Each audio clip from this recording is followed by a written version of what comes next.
இந்த மாதத்தின் 4வது வாரத்தில தேவனுடைய பாதத்துல வந்து அமர்ந்திருக்கும் யாவரையும் வாழ்த்தி வரவேற்கிறேன். ஹல்லேலூயா.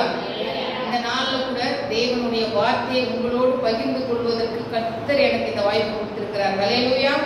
இந்த நாள்ல இயேசப்பா நம்மளோடு கூட என்ன பேச சித்தமா இருக்கிறார் என்று பார்த்தீங்கன்னா, காத்திருங்கள் என்றுதான் ஆண்டவர் இந்த நாள் நமக்கு சொல்றாரு. ஹல்லேலூயா. காத்திருங்கள். யாருக்கு காத்திருக்கணும்? கர்த்தருக்கு காத்திருக்கணும். கர்த்தருக்கு காத்திருங்கள், எனக்கு நீங்க காத்திருங்க அப்படின்னு இயேசப்பா உங்களோட பேச விரும்புகிறார். ஹல்லேலூயா. ஹல்லேலூயா. காத்திருக்கிறதுனா என்னங்க, எனக்கு காத்திருக்கிறதுனா என்னன்னு தெரியாது அப்படிங்கிற மாதிரி நமக்கு ஒரு சிந்தனை வரும். காத்திருக்குன்னா என்ன? அது காத்திருக்குன்னா ஒருவேளை உபவாசம் இருக்கணுமோ, ஒருவேளை இப்படி இருக்கணுமோ அப்படி இருக்கணுமோன்ற மாதிரியான ஒரு குழப்பம் நமக்கு இருக்கும்.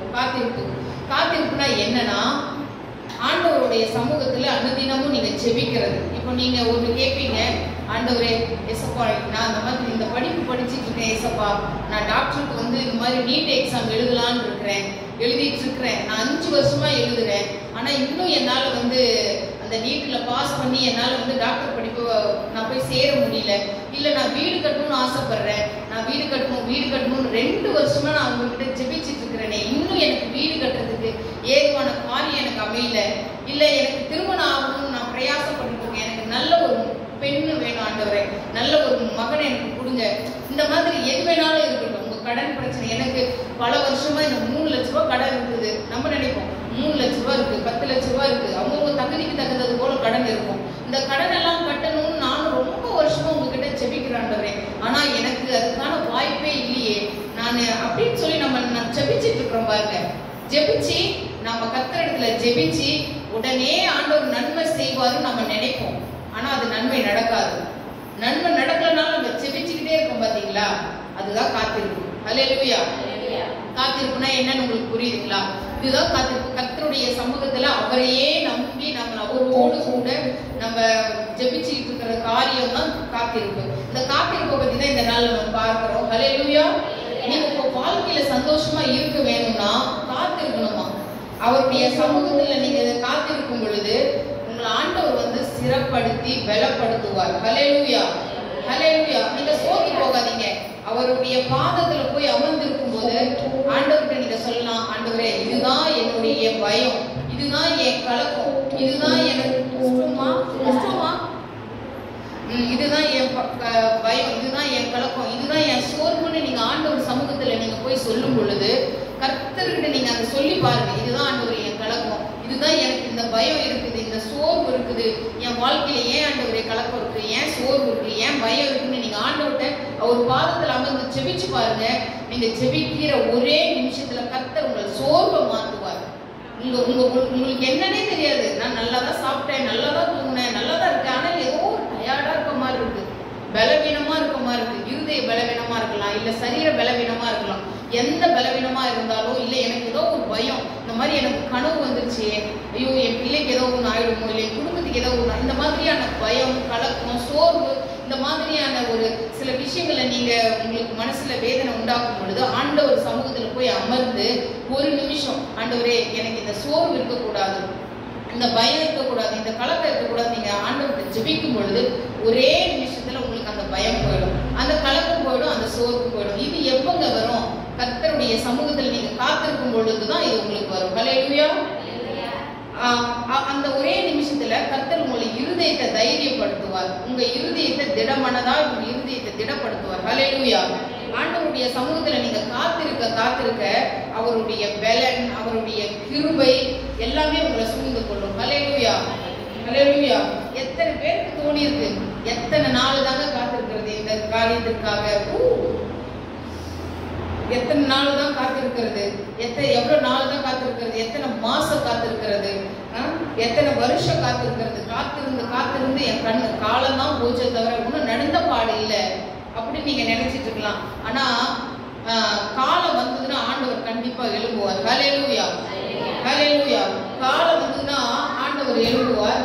ஆண்டவர் சாதாரணமா எழும்ப மாட்டாரு. எப்படி எழும்புவாரா தெரியுங்களா? முழங்கி கெர்ச்சித்து வைராக்கியம் கொண்டு பராக்கிரமசாலியை போல எழும்புவார். ஹல்லேலூயா. ஆண்டவர் எப்படி எழும்புவார்? காலம் போயிட்டே இருக்கே, நேரம் போயிட்டே இருக்கே, வருஷம் போயிட்டே இருக்கே, ஒண்ணுமே நடந்த பாடு இல்லையேன்னு நீங்க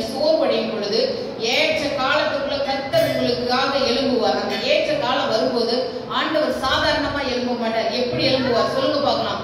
எப்படி எழும்புவார்னா, முழங்கி கர்ஜித்து வைராக்கியம் கொண்டு ஒரு பராக்கிரமசாலியை போல ஆண்டவர் எழும்புவாராம். ஹல்லேலூயா, ஹல்லேலூயா.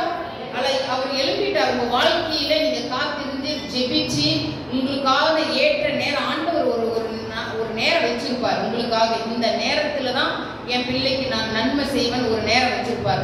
அந்த நேரம் வந்துருச்சுன்னா, அந்த நேரம் வரைக்கும் நீங்க காத்திருந்து ஜெபிச்சீங்கன்னா, ஆண்டவர் உங்க வாழ்க்கையில எழுப்பிட்டாருன்னா கர்த்தர் உங்களுக்கு ஸ்பெஷலா தாங்க செய்வாரு. ஹல்லேலூயா. உங்கள் வாழ்க்கையில ஒரு பெரிய காரியம் தான் செய்வார். உங்களுக்கு தேவன் சிறந்ததை மட்டும்தான் செய்வார். ஹல்லேலூயா. ஆண்டவருடைய சமூகத்துல நீங்க காத்திருக்க ஆண்டவர் வைராக்கியம் கொண்டு உங்களுடைய வாழ்க்கையில அவர் எழுப்பும் பொழுது தேவன் சிறந்தவைகளை மட்டும்தான் உங்களுக்கு தருவார். ஸ்பெஷலா யாருக்கும் கிடைக்காத ஒரு வல்லமை, யாருக்கும் கிடைக்காத ஒரு அபிஷேகம், யாருக்கும் கிடைக்காத ஒரு வீடு, யாருக்கும் கிடைக்காத ஒரு வாழ்க்கை, அது பெண்ணா இருக்கலாம் ஆணா இருக்கலாம், யாருக்கும் கிடைக்காத ஒரு நல்ல படிப்பு. இப்போ ஒரு சின்ன விஷயம் சொல்றேன். நம்ம நடிகர்கள் தானே நம்ம நினைக்கிறோம். ஆனா பாத்தீங்கன்னா எத்தனையோ ஏழை குழந்தைங்க படிக்க முடியாத 12வது மேல அவங்களோட சூழ்நிலை மிக மோசமாகி காலேஜ் படிக்கிறதுக்கு அவங்களோட அந்த பண தேவை இல்லாத எத்தனையோ வாலிப பிள்ளைகள் ரொம்ப கஷ்டப்படுறாங்க.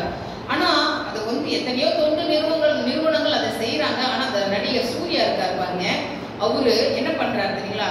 அநேக பிள்ளைகள் அந்த மாதிரி 12வது முடிச்சு படிக்க முடியாத பிள்ளைகளுக்கு அவங்களுடைய அறம் ஃபவுண்டேஷன் மூலியமா பாத்தீங்கன்னா நிறைய பேரை டாக்டர் ஆயிருக்காங்க.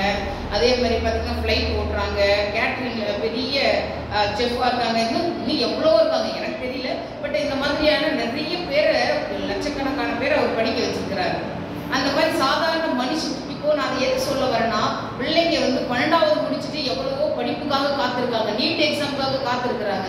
இந்த மாதிரி எல்லாம் காத்திருக்கும் பொழுது அவங்க வாழ்க்கையில காத்திருக்கிறது ரொம்ப கஷ்டம்தான்.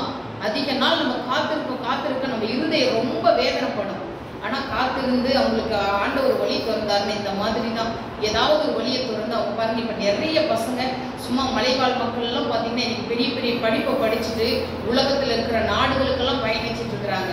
அந்த மாதிரி எல்லாம் நடக்குது. அதுதான் கர்த்தருடைய சமூகத்துல நீங்க உலக ஜனங்களுக்கே இந்த மாதிரி நடக்கும் பொழுது கர்த்தருடைய பிள்ளைங்க நீங்க அவருக்காக காத்திருக்கும் போது கண்டிப்பா உங்க வாழ்க்கையில பெரிய காரியம் தான் செய்வார். இந்த நாள்ல நீங்க ஒரு தீர்க்க தரிசனமா கூட இந்த வார்த்தையை நீங்க எடுத்துக்கலாம். தேவன் எனக்கு சிறந்ததை மட்டும்தான் செய்வார் அப்படிங்கிறத நீங்க ஒரு தரிசனமா, தீர்க்க தரிசனம்னா என்னன்னா எனக்கு அது நடக்கும், எனக்கு இந்த நாள்ல ஏசப்பா எனக்கு சொல்லிட்டாரு, எனக்கு தேவன் சிறந்தவைகளை மட்டும்தான் தருவாருன்னு நீங்க இந்த நாள் அதை பிடிச்சிக்கிங்க. கண்டிப்பா அது உங்க வாழ்க்கையில் நடக்கும். ஹல்லேலூயா, ஹல்லேலூயா. நீங்க நினைப்பீங்க எனக்கு எதிர்பார்ப்பு அதிகம், எனக்கு தேவை அதிகம், நான் தான் ஏசப்பாவை தேடி போனேன், நான் தான் ஒரு சமூகத்துல காத்திருந்தேன் அப்படின்னு நீங்க நினைக்கலாம். ஆனா ஆண்டவர் சொல்றாரு, நீங்க போய் உங்க எதிர்பார்ப்பு அதிகரிக்கல. எனக்கு இது வேணும், அது வேணும், இந்த நல்ல படிப்பு வேணும், நல்ல ஒரு வாழ்க்கை வேணும்னு ஆண்டவருடைய அந்த அபிஷேகம் எனக்கு வேணும், தீர்க்க தரிசனம் எனக்கு வேணும் நீங்க கேட்கறது இல்லை. அவர் உங்களுக்கு தருகிறார். ஹல்லேலூயா. உங்களை எதிர்பார்ப்பு ஆண்டவர் அதிகரிக்கிறார். உங்களுடைய தேவையை ஆண்டவர் அதிகரிக்க பண்ணுகிறார். உங்களுடைய நீங்க காத்திருக்கல, அவர் உங்களை காத்திருக்க பண்ணுகிறார். ஹல்லேலூயா. நீங்க அவரை தேடல, அவர் உங்களை தேடி வந்திருக்க பண்ணுகிறார். ஹல்லேலூயா. இப்படியா நீங்க கர்த்தர் சமூகத்துல நீங்க தேட தேட தேட உங்க இருதயம் களிப்புறுமா. அவர் சொல்றார் வேதத்துல, நீங்க படிச்சிருக்கீங்க, காத்திருப்ப குறிச்ச வசனம் வரும்போதெல்லாம் அவரே நமக்கு கேடகமாய் இருக்கிறேங்கிறார். உனக்கு பலனும் கேடகமாய் நான் இருக்கிறேன்னு சொல்றார். ஹல்லேலூயா, ஹல்லேலூயா. ஏற்ற வேலை வரும் வரை நீங்க காத்திருந்துதான் ஆகணும். ஹல்லேலூயா. காத்திருப்பு காலத்துல நமக்கு வரக்கூடிய ஒரு பிரச்சனை என்ன தெரியுமா? பொறுமை இழந்து போயிடுவோம். என்னன்னா, நான் எத்தனை வருஷம் இதுக்காக ஜெபம் பண்றது, இதுக்காக நான் காத்திருக்கிறது, என் பிள்ளையோட கல்யாணத்துக்காகவோ, இந்த காரியங்களுக்காகவோ, உலக காரியங்களுக்காகவோ, இல்ல பதவி உயர்வுக்காகவோ, என் கடன் பிரச்சனைகள் எத்தனை நாள் காத்திருக்கிறது. நான் ஏசப்பாவை தேடி தேடி போனேன். மற்றவங்க எல்லாம் சொன்னாங்க, எதுக்கு நீங்க ஏசப்பாவை தேடி போறீங்க, சர்ச்சைக்கு போன மட்டும் நன்மை நடந்துருவா போகுது, ஏன் போறீங்கன்னு சொன்னாங்க. அப்ப கூட நான் ஆண்டவர் சமூகத்துல காத்திருந்தேன். ஆனா ஒண்ணுமே நடக்கல நம்ம நினைச்சிருவோம். ஆனா ஆண்டவர் சொல்றார், ஏற்ற காலம் வரும் வரை முடியலன்னு நினைக்காதீங்க. கர்த்தருடைய சமூகத்துல நீங்க காத்திருக்கும் பொழுது முடியலன்னு சொல்லாதீங்க. என்னன்னா, அந்த நம்ம வேதத்துல ஆதியாகமத்துல ஒரு 6 to 9 வசனங்களை நீங்க படிக்கும் பொழுது நோவாவை பத்தி ஒரு கதை இருக்கு. நோவாவை பத்தின ஒரு ஸ்டோரிஸ் எல்லாம் இருக்கு. நோவா பத்தின இந்த வசனங்கள்லாம் இருக்கு. என்னன்னா, நோவாவின் காலத்துல ஆண்டவர் 40 நாள் மழை 40 நாள் இரவும் பகலும் மழை பெய்ஞ்சது. நோவாவின் குடும்பத்தை ஆண்டவர் பாதுகாக்க நினைச்சாரு. நோவா கர்த்தருடைய கண்கள்ல நோவாவுக்கு கிருபைகள் ஒரு நல்ல ஒரு மனிதரா இருந்ததுனால ஏசப்பா அவர் குடும்பத்தை தான் பாதுகாத்தாரு. மற்ற உலகத்தெல்லாம் மொத்தம் அழிச்சு போட்டாரு. அப்ப என்ன சொன்னாருன்னா, நோவா ஒரு பேழை செய்து உன் குடும்பத்தையும் ஆடு மாடு மிருக ஜீவன்கள் பறவைகள் எல்லாத்தையும் ஜோடி ஜோடி ஆணுன்னு பெண்ணுன்னா நீங்க அந்த பேழைக்குள்ள வச்சுட்டு அந்த பேழைக்குள்ள போயிடுன்னு சொல்லிட்டாரு. அதே போல நோவா என்ன பண்ணாருன்னா, அந்த பேழையை ரெடி பண்ணி அதுக்குள்ள ஆடு ஒண்ணு பெண்ணொன்னு, மாடு ஆணொன்னு பெண்ணொன்னு, யானை நாய் இந்த மாதிரி உலகத்தில் இருக்கிற மிருக ஜீவன்கள் பறவைகள், அதே மாதிரி இந்த மரம் செடி கொடி எல்லாத்தையும் விதைகள் எல்லாத்தையும் கொண்டுட்டு அவர் என்ன பண்ணாரு, இந்த பேழைக்குள்ள போயிட்டாரு. பேழைக்குள்ள போய் கிட்டத்தட்ட அந்த 40 நாள் மழை இரவு பகலும் மழை பெஞ்சு உலகமே அழிஞ்சு போயிடுச்சு. எல்லாம் நிரம்பி போய் கிடக்கு. அந்த பேழை தண்ணிக்கு மேல மிதக்கும். உங்களுக்கு தெரியும் இல்லையா, எப்பவுமே கட்டை வந்து தண்ணியில மேல மிதக்கும், அந்த பேழை தண்ணியில மிதக்குது. அப்ப அவங்க அந்த பேழைக்குள்ள எத்தனை நாள் அவங்க இருந்தாங்கன்னு தெரியுங்களா? 368 நாள் அந்த பேழைக்குள்ள இருந்தாங்க. அததான் ஆண்டவர் சொல்றாரு, ஏற்ற வேலை நீங்க உங்களுக்கு வர வரைக்கும் நீங்க பேழைக்குள்ள நோவா எப்படி அடங்கி இருந்தானோ அதே போல உங்க வாழ்க்கையில ஏற்ற வேலை வர வரைக்கும் கர்த்தருக்கு நீங்க அடங்கி காத்திருக்கும் பொழுது பேழைக்குள்ள அவங்க வந்து பேழைக்குள்ள ஏறும்போது பேழை வந்து எங்க இருந்ததுன்னா தரையில இருந்ததுதான். அவங்க பேழையை விட்டு வெளியில வரும்போது அவங்க பேழையானது மலை உச்சியின் மேல் இருந்தது. அவங்க கர்த்தருக்காக காத்திருக்கிற வாழ்க்கை, ஆண்டவர் என் வாழ்க்கை சாதாரணமா இருக்கு ஆண்டவரே அப்படி நீங்க நினைக்கலாம். ஆனா நீங்க கர்த்தருடைய சமூகத்துல காத்திருந்து ஜெபிக்கும் பொழுது உங்க வாழ்க்கையை ஆண்டவர் கண்மலை மேல நிறுத்துவார். ஹல்லேலூயா, ஹல்லேலூயா. அதுக்கு இது ஒரு சின்ன ஒரு எக்ஸாம்பிள் தான். பேழை தரையில அவங்க உள்ள போகும்போது தரையில இருந்தது. அவங்க காத்திருந்து அந்த 378 நாள் காத்திருந்து அந்த பேழைக்குள்ள அடங்கி இருந்து அவங்க வெளியில வரும்போது பேழை மலை உச்சியின் ஆராத் மலை உச்சியின் மேல் இருந்தது. ஹல்லேலூயா. சரி, இப்ப கர்த்தருக்கு காத்திருக்கிறதுனா என்னன்னு நம்ம பார்க்கலாம். ஹல்லேலூயா. ஏசாயா 40:31 கர்த்தருக்கு காத்திருக்கிறவர்களோ புது பலன் அடைந்து கழுகுகளை போல் செட்டைகளை அடித்து எழுப்புவார்கள். அவர்கள் ஓடினாலும் இளைப்படையார்கள், நடந்தாலும் சோர்ந்து போவார்கள். ஹல்லேலூயா. என்னன்னா, கர்த்தருக்கு காத்திருக்கிறவங்களுக்கு ஆண்டவர் வந்து புது பலன், கழுகு போல ஒரு புது பலனை கொடுப்பாருன்னு சொல்லி வேதத்துல இருக்கிறது. நீங்க அதை தெளிவா நீங்க ஏசாயா 40:31 நீங்க அதை நீங்க வசனத்தை தெளிவா நீங்க படிக்கும் பொழுது கர்த்தருக்கு காத்திருக்கிறவர்கள் இப்படிப்பட்ட நன்மைகள் நடக்கும்னு சொல்லி அது தெளிவா இருக்கிறது. ஹல்லேலூயா. அந்த கழுகு கதை தான் ஒரு சின்ன எக்ஸாம்பிள். கழுகு கதை தான் நான் சொல்ல போறேன். நம்ம நிறைய டைம் வந்து கழுகோட கதையை நம்ம கேட்டிருப்போம். இப்பவும் இந்த காத்திருப்பு காலத்துக்கு நம்ம வரும் பொழுது அந்த கழுகு கதையை சின்னதா நான் சொல்றேன், கேளுங்க. கழுகுக்கு வந்து 40ல இருந்து, அதாவது மனுஷ வாழ்க்கை மாதிரி, அதாவது மனுஷ வாழ்க்கைன்னு சொல்ல முடியாது, 40 மோஸ்ட்லி ஏதோ ரொம்ப ரேர் தான். கழுகு வந்து 40 வருடத்துல இருந்து 70 வருடம் வரைக்கும் கழுகு உயிரோடு இருக்குமா. ஆனா 40வது வயசுல கழுகுக்கு வந்து ஒரு கஷ்டமான சூழ்நிலை வருமா. என்ன வருமா, இன்னும் 40 வயசுல கழுகு செத்து போயிடணும் இல்லையா. கழுகு வந்து போய் எங்கேயாவது மலை உச்சியில போய் இருந்து அதன் சிறகுகள் அது நகங்கள் எல்லாத்தையும் உடைச்சி திரும்ப வந்து புதுசா வந்து வரணும். அதுல ரெண்டு விஷயத்துல கழுகு என்ன பண்ண போகுது 40 வயசுல, ஒண்ணு சாக போதா இல்ல மலை உச்சிக்கு மேல போய் அது தன்னுடைய சிறகுகள் எல்லாம் பிடிச்சு வரப்போதா கழுகுதான். ஆனா அந்த கழுகு என்ன பண்ணுமா, 40 வயசுல சாகாதான், ஏதாவது ஒரு ரொம்ப உயரமான மலை உச்சிக்கு போயிட்டு அதுக்கு என்ன ஆகுமா, கழுகுக்கு வந்து அந்த 40 வயசுல முடிச்சான உடனே அந்த கழுகோட இறகு வந்து உடம்போட ஒட்டி போயிடுமா. இறகு எல்லாமே பஃப்னு இருக்கும் பாத்தீங்கன்னா, அந்த இறகு எல்லாமே உடம்போட ஒட்டி போயிடுமா. உடம்போட ஒட்டி போயிடுச்சுன்னா அதனால வந்து கழுகால பறக்க முடியாது. அதோட மூக்கு வந்து ரொம்ப வளைஞ்சு போயிடுமா. ஷார்ப்பா தான் கொத்தி தூக்க முடியும், இப்படி வளைஞ்சு போயிடுமா. நகமும் அதே மாதிரி இப்படி இருக்கிற நகம் இப்படி வளைஞ்சு போயிடுமா. ஸோ அதனால எந்த இறையும் பிடிக்க முடியாது. அப்ப என்ன பண்ணுமா, கழுகு போயிட்டு அந்த மலை உச்சியின் மேல போயிட்டு தன்னுடைய சிறகுகளை பிடிச்சி பிடிங்கி போட்டுட்டு மூக்கை உடைச்சு உடைச்சுக்குமா, விரல்கள் இருக்கிற நகத்தை எல்லாத்தையுமே உடைச்சிக்கிட்டு 40 நாள் தண்ணியோ அதுக்கு உணவோ இல்லாம 40 நாட்கள் அது காத்திருக்குமா. காத்திருக்கும் பொழுது 40 நாட்களுக்கு பிற்பாடு புது இறகு வருமா, இறகு வருமா, புது மூக்கு வருமா, புது அதனுடைய நகங்கள் புதுசா வருமா. அப்போ அது என்ன பண்ணுவாங்க தெரியுங்களா, பலன் கொண்டு அப்படியே அதுக்கப்புறம் ஒரு 30 வருடங்கள் அந்த கல் உயிரோட இருக்குமா, பலன் கொண்டு திரும்பவும் எழுதுது. அதெல்லாம் பாருங்க, கர்த்தருக்கு காத்திருக்கிறவர்களோ புது பலன் அடைந்து கழுகுகளை போல செட்டைகளை அடித்து எழும்புவார்கள். அவர்கள் ஓடினாலும் இலைப்படையார்கள், நடந்தாலும் சோர்ந்து போகார்கள். இந்த காத்திற்கு பிற்பாடு கழுகா யாராலையுமே அடிச்சுக்க முடியாது. பழைய பலத்தை விட இந்த புது பலன் ரொம்ப அதிகமா இருக்குமா. அதுக்கப்புறம் 30 வருஷம் உயிரோடு இருந்து அதுக்கப்புறம் தான் மரணிச்சு போகுமா. ஹல்லேலூயா, ஹல்லேலூயா. அதுதாங்க, இப்படிதான் நம்ம கர்த்தருடைய சமூகத்துல காத்திருக்கும் பொழுது அது எப்படி கழுகு எப்படி அதுக்கப்புறம் ஓடினாலும் நிலைப்படையாது, நடந்தாலும் சோர்ந்து போகாது. அப்படிதான் நம்மளும் கர்த்தருடைய சமூகத்துல காத்திருக்கணுமா. அதை குறிச்சு ஒரு 4 பாயிண்ட் நான் சொல்றேன். முதலாவது பாயிண்ட், கர்த்தருக்கு நம்பிக்கையோடு காத்திருங்க. நோட் பண்றோம், நோட் பண்ணீங்க. நம்பிக்கையோடு காத்திருக்கணும். இரண்டாவது பொறுமையோடு காத்திருக்கணும். மூன்றாவது தைரியத்தோட காத்திருக்கணும். நாலாவது சகிப்பு தன்மையோட காத்திருக்கணும். சின்ன சின்ன விஷயமா சொல்லி நான் முடிச்சிடறேன், நேரம் இல்ல. சின்ன சின்ன விஷயமா சொல்லி நான் முடிச்சிடறேன். கர்த்தர் சமூகத்துல காத்திருக்கும் போது அவரே நமக்கு துணைன்னு சொல்றாரு. அவரே எனக்கு கேட்ட சங்கீதம் 33 நீங்க படிச்சு பாத்தீங்கன்னா தெரியும். அவரே நமக்கு காத்திருக்கும் காலத்துல அவர் நமக்கு கேடகமாய் இருக்கிறார். அவர் நமக்கு என்னவா இருக்கிறாராம், துணையா இருக்கிறார். காத்திருப்பு காலம் வரும் பொழுது அந்த வெயிட்டிங் ப்ராசஸ் ரொம்ப கஷ்டம்தான். நமக்கே தெரியும்.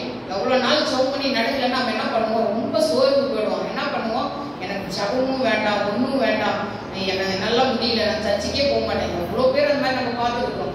இப்போ சில நம்ம பாஸ்டர் ஐயாக்கள் இருக்கிறாங்க பார்த்தீங்களா, அவங்க கூட என்ன பண்ணாங்கன்னா, எனக்கு ஊழியம் முழு நேர ஊழியக்காரர்களை நான் சொல்றேன். சிலரெல்லாம் பார்த்தீங்கன்னா எனக்கு ரொம்ப கடன் பிரச்சனை, அதாவது கடன் பிரச்சனை, ஏதாவது அவங்க பொண்ணுக்கு கல்யாணம் பண்ணியிருப்பாங்க, பிள்ளைக்கு கல்யாணம் பண்ணியிருப்பாங்க, பிள்ளைங்களை படிக்க வச்சிருப்பாங்க, வீடு கட்டியிருப்பாங்க.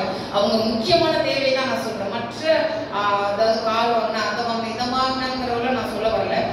சிலர் இந்த மாதிரி முக்கியமான காரியங்களை செய்தவங்க, எனக்கு இந்த மாதிரி வீடே இல்லை, நான் வீடு கட்டினேன், எனக்கு சபையே இல்லை, நான் சபை கட்டினேன், எனக்கு பிள்ளைங்க கல்யாணம் பண்ணேன், என் பொண்ணுக்கு கல்யாணம் பண்ணேன், என் பிள்ளைக்கு கல்யாணம் பண்ணேன், இந்த மாதிரி சில தேவைகளுக்காக நான் கடன் வாங்கிட்டேன், என்னால் அந்த கடனை கட்ட முடியல, எனக்கு நான் இந்த மாதிரி ஊழியத்தையே நான் நம்பிக்கிட்டு இருந்தா என்னால் இந்த கடன் எப்படி கட்டுறது அப்படின்னு சிலர் சோர்ந்து போயிடுறாங்க. ஆனா அப்படி இல்லைங்க. ஏற்ற வேலையில தேவன் உங்களுக்கு கண்டிப்பா அற்புதம் செய்வார். நீங்க காத்து இருக்கணும். அதுக்குள்ள எனக்கு ஜெபம் வேண்டாம், ஊழிய வேண்டாம், நம்ம சபைக்கு நான் போகல அப்படின்ற மாதிரியான விஷயங்கள் நம்ம செய்யவே கூடாது. அவருக்கு காத்திருக்கும் போது கர்த்தர் உங்களுக்கு பெரிய காரியங்கள் செய்வார். ஹல்லேலூயா. நம்ம என்ன பண்றது, பைபிளை தூக்கி ஓரம் போடுறது.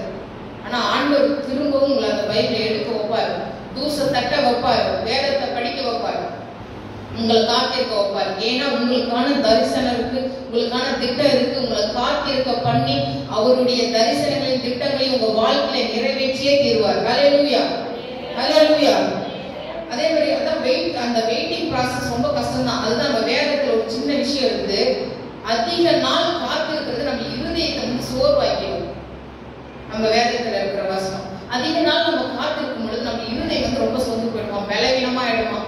என்னதுடா இந்த வாழ்க்கை, ஏன் இந்த வாழ்க்கையை வாழணும், எனக்கு எதுவுமே நடக்கலையே அப்படின்ற மாதிரி சோர்வாயிடுமா.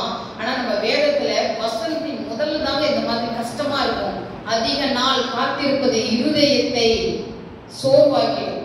ஆனா அதாவது பாத்தீங்கன்னா நம்ம வசனத்துல எண்டு வசனம் தான் எப்பவுமே கிக்கா இருக்கும், ஸ்பெஷலா இருக்கும். என்னன்னா, விரும்பினது வரும் பொழுது அது ஜீவ விருட்சியமா இருக்கும். ஹல்லேலூயா.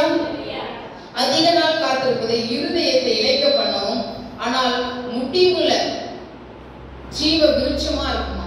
நம்ம விரும்பினது நம்ம வாழ்க்கையில நம்ம கிடைக்கும் பொழுது எவ்வளவு சந்தோஷப்படணும், ஆர்ப்பரிப்போம் இல்லையா, கஷ்டப்படுவோம். ஆனா நம்ம காத்திருப்பு காலத்துல ரொம்ப கஷ்டப்பட்டுட்டே இருக்கும். அந்த கஷ்டம் இருக்கதான் செய்யும், நம்ம இருதயம் வேதனைப்படும். ஆனா ஆண்டவர் நம்ம வாழ்க்கையில முடிவுல விரும்பினது வரும்போது அது ஜீவ விருட்சமா தான் இருக்கு. End will be a good ending தான். ஹல்லேலூயா, ஹல்லேலூயா. அதனால நம்பிக்கையோட காத்துருங்க. கர்த்தர் நம்மள ஏற்ற வேலையில நமக்கு துணை செய்கிறவரா இருப்பார். ஹல்லேலூயா. அடுத்து பொறுமையோட காத்திருக்கணும். வசனம் நீங்க வந்து 40 சங்கீதம் 40:1 படிக்க வேண்டாம், நேரம் இல்ல. என்னன்னா அதாவது பொறுமையோட காத்திருக்கிறதுனா நம்ம வேதத்துல யார் தெரியுங்களா? ஆபிரகாமும் சாராளும் தான். ஆபிரகாமும் சாராளும் தான் ரொம்ப நாள் காத்திருந்தாங்க. ஆபிரகாமுக்கு செல்வம், ஆஸ்தி, அந்தஸ்து இருந்தது. தேவன் சொன்ன தேசத்தை விட்டு வேற ஒரு தேசத்துக்கு போயிட்டார், அப்பா அம்மா எல்லாத்தையுமே விட்டு. ஆனா அவ்வளவு ஆஸ்தி அந்தஸ்து இருந்தும் ஒரு பிள்ளை கூட இல்லை, ஒரு குழந்தை கூட இல்லை. ஆண்டவர் ஒரு நாள் வந்து ஆபிரகாம் வந்து தனியா உட்கார்ந்து வேதனைப்பட்டு இருந்தார். ஆதியாகமம் 15:2 இருக்கும். ரொம்ப வேதனைப்பட்டு இருந்தார். அப்ப ஆண்டவர் வந்தாராம். வந்து ஆபிரகாம் ஏன் வேதனையோட இருக்குன்னு சொல்லி கேட்கும் பொழுது, ஆண்டவரே எனக்கு இவ்வளவு காசு இருக்கு, சொத்து சோகம் இருக்கு, நீங்க சொன்னதெல்லாம் நான் கேட்டேன், ஆனா எனக்கு ஒரு பிள்ளை கூட இல்லையே அப்படின்னு சொல்லி கேட்டாராம். அப்ப ஆண்டவர் சொன்னாராம், அந்த வானத்தை அண்ணாந்து பாரு, அந்த நட்சத்திரங்களை எண்ணி பாரு, உன்னால என்ன முடியுதான்னு சொன்னார். அதுக்கு அவர் சொன்னார், 1 2 3 4 5 10 100 என்னாரா? முடியல ஆண்டவரே, இந்த வானத்தின் நட்சத்திரங்களை எப்படி உன்னால எண்ண முடியலையோ அது போலதான் உன் சந்ததியை நான் இந்த பூமியில பெருக பண்ணுவேன் ஆண்டவர் சொன்னாராம். எத்தனை அவர் 70 வயசா இருக்கும்போது ஆண்டவர் இந்த வாக்கு சொல்லியிருக்கிறார், நட்சத்திரங்களை போல உன் சந்ததியை நான் பெருக பண்ணுவேன்னு. ஆபிரகாமுக்கு 70 வயசா இருக்கும்போது ஆண்டவர் சொன்னார். ஆனா ஆபிரகாமுக்கு எப்ப குழந்தை பிறந்துச்சு தெரியுங்களா? 90-95 வயசுல தான் குழந்தை பிறந்தது. கிட்டத்தட்ட 25 வருஷம் அவர் சொன்ன அந்த வாக்கை பிடிச்சுக்கிட்டு, என் சந்ததி ஆண்டவர் வானத்தின் நட்சத்திரங்களை கூட பெருக பண்ணுவேன்னு சொன்னாரே, எப்படி கைவிடுவார்னு அவர் நம்பிக்கையோட பொறுமையோட ஆபிரகாமும் சாராலும் காத்திருந்தாங்களாம். 95 வயசுல ஆண்டவர் அவங்களுக்கு ஈசாக்குன்ற மகனை கொடுத்தார். ஹல்லேலூயா. அதனாலதான் நம்ம வாழ்க்கையில நம்ம பொறுமையோட காத்திருக்கணும். எடுத்தோம் பகுத்தோம் ஆண்டவர் செய்யவே மாட்டார். உண்மை அதுதான். நானும் என்னோட உடன்பிறந்த என் சகோதரியும் அப்படிதான் பேசிப்போம். என்னக்கா நாமளும் ஜெயிச்சுக்கிட்டே இருக்கோம், நடக்கலையே. ஆனா இருந்தையும் ஒரு நாள் சோப்படையும் எங்களுக்கும். நாங்க அதிகமா கர்த்தருடைய வார்த்தைகளை குறிச்சுதான் நாங்க குடும்பமா பேசுவோம். அப்போ என்ன இவ்வளவு நாள் காத்திருக்கோம், நமக்கு நடக்கவே இல்லையே ஆண்டவரே அப்படின்னு சொல்லி ஜெபிப்போம். ஜெபிக்கும் பொழுது என்ன ஆகும்னா, ஒரு நாள் சோறு முடியும். ஆனா ஆண்டவர் அடுத்த நாளே எங்களுக்கு இருதயத்தை திரும்ப தேய்ச்சிடுவார், வார்த்தைகளை கொண்டு தேய்ச்சிடுவார். ஹல்லேலூயா. அந்த மாதிரி எங்களுக்கு சோப்பு வரும் பொழுதெல்லாம் நாங்க ஆண்டவர் எங்களை வார்த்தையை கொண்டு தேய்ச்சிட்டு தான் இருக்கிறார். ஏன்னா எங்களுக்கு ஏற்ற காலம் இன்னும் வரல, வரும். அந்த ஏற்ற வேலைகள் வரும் பொழுது ஆண்டவர் ஸ்பெஷலா தான் செய்வார். ஹல்லேலூயா, ஹல்லேலூயா. அடுத்தது நான் சொல்றேன், தைரியத்தோட காத்திருக்கணும். தைரியத்தோட காத்திருக்கணும்னா யோசேப்போட வாழ்க்கையை சொல்லலாம். யோசேப்போட வாழ்க்கையில அவங்க அண்ணன் தம்பிகள் அவரை அடிமையா தான் வச்சிருந்தாங்க. 13 வருடம் அவங்க அடிமைத்தனத்தின் வாழ்க்கையில தான் வாழ்ந்தாரு யோசேப்பு. அவங்க அண்ணன் தம்பி என்ன பண்ணாங்க? நீங்க யோசேப்போட வாழ்க்கையை எல்லாரும் கேள்விப்பட்டிருக்கீங்க. அவங்க அண்ணன் தம்பி வந்து, நீ எங்களுக்கு சொப்பனம், என் நெற்கதிர்கள் எல்லாம் வந்து நீங்க உங்க நெற்களுக்கு என்ன பாக்குற மாதிரி இருக்கு அப்படின்னு சொல்லி சொப்பனம் நான் சொல்லுவார். நீ எங்களை ஆள்றதா, நீ சின்னவன், நீ எங்களை ஆள்றதாடான்னு சொல்லிட்டு என்ன பண்ணுவாங்க, அவங்க கொல்ல பார்ப்பாங்க. அவர் என்ன பண்ணுவாங்க, வித்துவாங்க. அப்ப அவரு என்ன ஆகும்னா, அவர் அடிமையா விற்கப்படுவார். அதுக்கு பிற்பாடு என்ன ஆகும்னா, அங்க எகிப்துல அவர் என்ன பண்ண, அவங்க அந்த அவருக்கு கற்பழிப்பு புகார் அவர் மேல சாட்டப்பட்டிருக்கும். அவங்களாதான் அவங்க வசதிக்கு பிடிச்சு இழுத்து அவரை தொல்லை பண்ணுவாங்க. ஆனா அவர் எந்த தவறும் பண்ண மாட்டாரு. ஆனாலும் அவர் மேல ஒரு குற்றம் சுமத்தி அவரை ஜெயில போட்டுருப்பாங்க. முதலாவது அவர் என்ன தைரியத்தோட இருந்தார். அவர் முதல்ல அண்ணன் தம்பியால விற்கப்பட்டாரு, அடிமை வாழ்க்கை வாழ்ந்து விற்கப்பட்டாரு. அவர் மேல கற்பழிப்பு புகாரெல்லாம் போட்டு அவரை சிறையில் அடைச்சு போட்டாங்க. மூன்றாவது காரியம், ஆனபாத்திரக்காரன்னு ஒருத்தர் இருப்பாரு. அவர் கண்ட சொப்பனத்துக்கு இவர் வந்து பதில் கொடுப்பாரு. சொல்லி என்ன, நீங்க இந்த சொப்பனத்துக்கு நான் பதில் கொடுத்தனா என்ன நீங்க விடுதலை பண்ணுங்கன்னு சொல்லி கேட்பாரு. ஆனா என்ன ஆகும்னா, அவர் அந்த சரி நான் விடுதலை பண்றேன்னு சொல்லிட்டு அதை மறந்து போயிடுவாரு. மறந்து போய் கிட்டத்தட்ட 2 வருஷம் ஜெயில தான் இருப்பார் யோசேப்பு.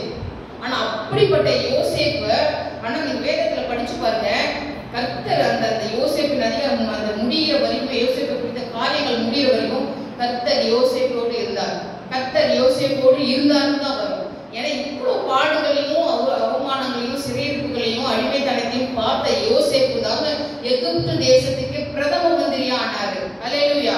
அவர் ஏன்னா தைரியத்தோட காத்திருந்தார். ஹல்லேலூயா.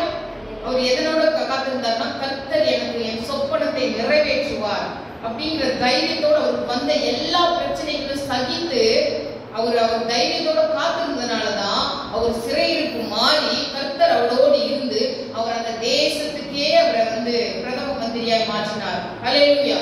அதனால நம்ம கர்த்தருடைய சமூகத்துல தைரியத்தோட காத்திருக்கணும். 4வது காரியம் நான் சொல்றேன், காத்திருப்பு காலத்துல நமக்கு தன்மை ரொம்ப முக்கியம். அதுக்கு ஒரு சின்ன ஒரு ஸ்டோரி மாதிரி இல்லை, சின்ன ஒரு எக்ஸாம்பிள் மாதிரி நான் சொல்றேன். ஒரு நாய், ஒரு யானை, சரிங்களா? ஒரு நாய் இருக்கு, ஒரு யானை இருக்கு. யானையும் நாயும் பார்த்தீங்கன்னா ஒரே டைம்ல கர்ப்பம் தரிச்சிருக்கு, பிரெக்னெண்டா இருக்கு. ஓகேங்களா? நாயோட கர்ப்ப காலம் மனுஷங்களுக்கு எப்படி 10 மாசம் நம்ம சொல்றோம், அந்த மாதிரி நாய்க்கு வந்து கர்ப்ப காலம் எவ்வளவோ 63 நாள் தான். ஆனா ஏனைக்கு எத்தனை வருஷம்? 2 வருஷம். ஹல்லேலூயா. ஏனைக்கு 2 வருஷம். நாய் போட்டா ஒரு டைம் வந்து நாய் வந்து கர்ப்பம் தரிச்சு குட்டி போட்டுச்சுன்னா ஒரு கிட்டத்தட்ட நமக்கே தெரியும் ஒரு 4, 5 கூட போடும். ஆனா ஏனை ஒரு தடவை கர்ப்பம் தரிச்சு போட்டுன்னா 2லாம் போடாது, 1 தான் போடும். ஹல்லேலூயா. அப்போ அந்த 2 பேரும் சேம் டைம்ல பிரெக்னென்ட் ஆனாங்க. நாய் வந்து 63 நாள் குட்டி போட்டுருச்சு, யானை குட்டி போடல. திரும்பவும் நாய் கன்சீவ் ஆச்சு, அதாவது பிரெக்னென்ட் ஆச்சு. திரும்ப நாய் குட்டி போட்டுருச்சு, அப்போ ஒரு 4 குட்டி. திரும்ப அப்பவும் வந்து யானை வந்து குட்டி போடல. திரும்பவும் நாய் பிரெக்னென்ட் ஆச்சு, திரும்பவும் குட்டி போட்டுச்சு, ஒரு 4 குட்டி. யானை அப்பவும் கன்சீவ் ஆகி பிரெக்னென்டாகவே தான் இருக்கு. திரும்ப கிட்டத்தட்ட நாய் வந்து ஒரு 50 குட்டி பக்கமா போட்டுருச்சு, அப்பவும் யானை குட்டி போடல. சரிங்களா? அப்போ இந்த நாய் தன் கூட இருக்கிற தன்னோட குட்டிகள் எல்லாத்தையும் கூட்டிட்டு அந்த நாயை யானையை பார்க்க போச்சா. யானையை பார்க்க போகும்போது அந்த யானையை பார்த்து பரிகாசம் பேசிச்சான் அந்த நாய். பாத்தியா, நீயும் நானும் ஒரே டைம்ல தானே கன்சீவ் ஆனோம், பிரெக்னென்ட் ஆனோம். நீ குட்டி போட்டியா? இல்ல நீ குட்டியே போடல, நீ குட்டி போடல, நான் எத்தனை குட்டி போட்டேன் பாரு அப்படின்னு நாய் தன் பெருமை பேசிச்சான். யானையை பார்த்து பரிகாசம் பண்ணிச்சான். அப்போ இந்த நாய் சொல்லிச்சான், நீ எல்லாம் கன்சீவாலாம் இல்ல, சும்மா நீ உருவத்துக்கும் வயிறே அவ்வளவுதான், கன்சீவாலாம் இல்லைன்னு சொல்லி நாய் வந்து யானையை பார்த்து பரிகாசம் பண்ணிச்சான். ஹல்லேலூயா. அப்போ யானை சிரிச்சுதான், சிரிச்சுட்டு பொறுமையோட, நான் சொல்றேன் அதுதான் வேதத்துல இருக்கிற நம்பிக்கையோட, பொறுமையோட, தைரியத்தோட, சகிப்புத்தன்மையோட யானை சகிச்சுக்கிட்டு இருந்துச்சான். அப்போ 2 வருஷம் முடிவு வரும்போது யானை குட்டி போட்டுச்சான். யானை குட்டி போடும்போது யானை ஒரே குட்டி தான் போடும். ஹல்லேலூயா. யானை ஒரு குட்டி தான் போடும். ஆனா நாய் கிட்டத்தட்ட 40 குட்டி போட்டுச்சு அந்த 2 வருஷத்துல. யானை ஒரே குட்டி தான் போட்டுச்சு. நீங்க யோசிச்சு பாருங்க, நாய் 40 குட்டி போட்டாலும் யானை ஒரு குட்டி போட்டாலும் யானையும் நாயும் சமமாயிடுமா? யானையோட தனித்தன்மையே வேற. யானையோட ஆயுசு காலம்னு பாத்தீங்கன்னா கிட்டத்தட்ட 70-80 வருஷம் யானை உயிரோட இருக்கும். நாய் ஒரு 10ல இருந்து ஒரு 20 வருஷம் தான் மோஸ்ட்லி. நல்ல பராமரிப்போட வச்சிருக்க டாக்னா கூட ஒரு 10 to 20 இயர்ஸ் தான் அது உயிரோட இருக்கும் நாய். ஆனா வந்து யானை வந்து 70-80 வருஷம் உயிரோட இருக்கும். அப்படிதான் யானையோட தனி திறமையே வேறங்க. யானை முன்னாடி யாருமே நிற்க முடியாது. புலி, சிங்கம் காட்டுக்கு ராஜாவா இருக்கலாம் சிங்கமே, ஆனா சிங்கத்தையே ஒரு சுட்டுச்சுன்னா அவ்வளவுக்கு விசிலடிச்சிடும். யானைக்கு இருக்கிற தனி திறமையே நீங்க வேணா செக் பண்ணி பாருங்க. யானைக்கு இருக்கிற தனி திறமையே வேற, யானைக்கு இருக்கிற பலமே வேற. ஒரு மரத்தை முடிச்சு உடச்சு போட்டுரும், வண்டியே சாய்க்கும். எவ்வளவு திறமை உங்களுக்கு தெரியும் இல்லையா? யானைக்கு வந்து அவ்வளவு மெமரி பவர். நாய்க்கு என்னங்க, நாய்க்கு சாதாரணமா இருக்கும், ஆனா நாய்க்கும் யானைக்கும் ஏறி வச்சாலும் எட்டாது. நாய் 40 குட்டி போட்டாலும் அது நாய் தான், யானை 1 குட்டி போட்டாலும் அது யானை தான். ஹல்லேலூயா. அப்படிதான் நம்மளோட வாழ்க்கை. நம்மளை பார்த்து அவங்கெல்லாம் உலக சேனல் சொல்லும், நாங்கெல்லாம் நாங்க என்ன ஏசப்பையாவே தேடி போறோம் இல்லையே. நீ ஏசப்பான்னு போற. பாரு, நான் என் பிள்ளைக்கு கல்யாணம் பண்ணிட்டேன், என் பிள்ளையை நான் படிக்க வச்சுட்டேன், நான் பாரு இதை பண்ணிட்டேன், இந்த தொழிலை நான் உயர்த்திட்டேன், வீடு கட்டிட்டேன், இடம் வாங்கிட்டேன், அதை பண்ணிட்டேன், இதை பண்ணிட்டேன், இவ்வளவு பண்ணிட்டேன், எவ்வளவு செல்வம் பாரு எனக்கு அப்படின்னு சொல்லி அந்த நாய்க்குட்டி எத்தனை குட்டி போட்டிருக்கோம், அந்த மாதிரி நிறைய ஆசீர்வாதங்களை உலக மக்கள் நம்ம கிட்ட சொல்லி, பாரு நீ இன்னும் ஆண்டவரை நம்பி போறியே, உனக்கு ஏதாவது நடந்துதான்னு உங்களை பார்த்து கேட்பாங்க ஜனங்கள், உங்களை வந்து பரிகாசம் பண்ணுவாங்க. ஆனா அப்படி ஆண்டவர் உங்களை விட மாட்டாருங்க. ஆண்டவர் வந்து எப்படி அந்த யானைக்கு 1 குட்டி போட்டாலும் ஆண்டவர் எப்படி அது உயர்ந்த இடத்துல இருக்குமோ, அது போல கர்த்தர் நீங்கள் பொறுமையோடு காத்திருக்கும் பொழுது உங்களுக்கு ஆண்டவர் ஒரு பெரிய அற்புதத்தை தான் செய்வார், சிறப்பா தான் செய்வார். அது இட்ஸ் a miracle. மிராக்கிளா நடந்தது, எப்படி நடந்ததே தெரியலங்கிற அளவுக்கு தான் நடக்கும். அவ்வளவு பெரிய ஆசீர்வாதம் உங்கள் வாழ்க்கையில நடக்கும். அது எப்படி தெரியுமா? அந்த நாயெல்லாம் எப்படி சீக்கிரம் ஒரு 10 to 15 இயர்ஸ்க்குள்ளே இறந்து போயிடும். ஆனா 70-80 வருஷம் எப்படி நாய் உயிரோடு போல, அது போல ஆண்டவர் உங்களுக்கு நீங்க பொறுத்திருந்து காத்திருந்து செபிக்கும் பொழுது, கர்த்தருக்கு நீங்க காத்திருக்கும் பொழுது அந்த ஆசீர்வாதம் வரும் பொழுது அது உங்க சந்ததி சந்ததியாய், ஆபிரகாமின் சந்ததி இன்னைக்கு இஸ்ரவேல் தேசம் முழுக்க இருக்கிறது போல உங்களுடைய ஆசீர்வாதம் உங்க சந்ததி சந்ததியாய் இருக்கும். ஹல்லேலூயா. ஆசீர்வாதம், செல்வ செழிப்பு எல்லாமே தான். அப்படிதாங்க நம்மளை மற்றவர்கள் பரிகாசம் பண்ணும் பொழுது நம்ம பொறுமையோடு காத்திருந்து கர்த்தருக்கு காத்திருந்து ஜெபிக்கும் பொழுது கர்த்தர் நம்மளுடைய வாழ்க்கையில பெரிய அற்புதம் செய்வார். ஹல்லேலூயா. இன்னைக்கு நாம ஒரு எண்ணத்தை முடிவெடுத்துக்கலாம். ஆண்டவரே, நீங்க எல்லாம் நினைக்கலாம், நான் காத்திருந்தேன் ஜெபிச்சேன், என் வாழ்க்கையில எதுவுமே நடக்கல, அப்படி மட்டும் நினைக்காதீங்க. கண்டிப்பா நீங்க காத்திருந்து ஜெபிச்சீங்கன்னா ஏற்ற வேலை வரும் பொழுது கண்டிப்பா ஆண்டவர் உங்களுக்கு பெரிய காரியங்கள் செய்வார். ஹல்லேலூயா. ஆசீர்வாதங்கள் மிகப்பெரிய ஆசீர்வாதங்களா இருக்கும். ஹல்லேலூயா. உங்களை யார் பார்த்து பரிகாசம் பண்ணாலும் தூக்கி போட்டு தொடச்சு போட்டு போயிட்டே இருங்க. ஒரு நாள் வரும், அந்த நாள் கண்டிப்பா அந்த நாய்க்குட்டிகள் வச்சிருக்கிற அந்த முதலாளி எப்படி பார்க்கணும், அந்த மாதிரி உலகமே நம்மளை பார்க்கும். ஹல்லேலூயா. ஹல்லேலூயா. இந்த வாய்ப்பை கொடுத்த கர்த்தருக்கு கொடான கூடிய